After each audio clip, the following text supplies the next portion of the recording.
ക്ഷേത്രത്തിൽ കയറുന്നതിന് മുൻപ് ഒരു നിമിഷം നിൽക്കൂ. ഈ മുഖം നിങ്ങളെ നോക്കി നിൽക്കുന്നത് നിങ്ങൾ ശ്രദ്ധിച്ചിട്ടുണ്ടോ? ഗോപുരത്തിന്റെ മുകളിൽ, വാതിലിന്റെ മുകളിൽ ഒരു ഭീകരമായ മുഖം, വലിയ കണ്ണുകൾ, തുറന്ന വായ്. അതൊരു അലങ്കാരം മാത്രമല്ല, അത് കീർത്തിമുഖം, മഹിമയുടെ മുഖം.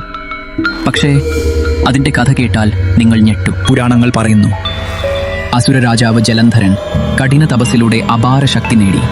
പക്ഷേ ആ ശക്തി അവനെ വിനയത്തിലേക്ക് കൊണ്ടുപോയില്ല, അത് അഹങ്കാരത്തിലേക്ക് തള്ളിക്കളഞ്ഞു.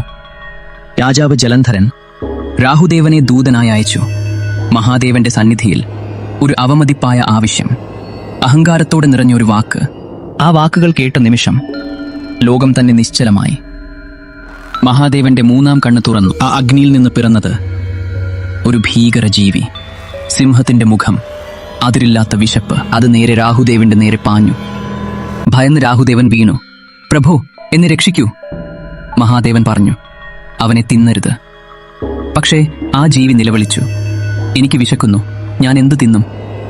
അപ്പോൾ മഹാദേവൻ പറഞ്ഞത്, നീ നിന്നെ തന്നെ തിന്നുക. ഒരു നിമിഷം പോലും ചിന്തിക്കാതെ ആ ജീവി സ്വന്തം ശരീരം തന്നെ തിന്നാൻ തുടങ്ങി.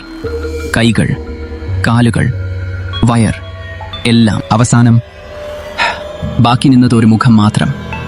മഹാദേവൻ സന്തോഷിച്ചു, നീ കീർത്തിമുഖം, എന്റെ ഏറ്റവും പ്രിയപ്പെട്ട രക്ഷകൻ. അതിനുശേഷം എല്ലാ ക്ഷേത്രവാതിലുകളിലും കീർത്തിമുഖം സ്ഥാപിച്ചു.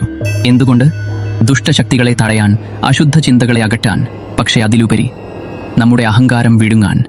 ഇന്ന് കീർത്തിമുഖം നമ്മോട് ചോദിക്കുന്നു, നീ ദൈവത്തെ കാണാൻ വരുമ്പോൾ നിന്റെ അഹങ്കാരം പുറത്താക്കി തന്നെയാണോ? കാരണം അഹങ്കാരത്തോടെ അകത്ത് കയറാൻ ശ്രമിച്ചാൽ അതിനെ വിഴുങ്ങുന്നത് കീർത്തിമുഖം തന്നെയാകും.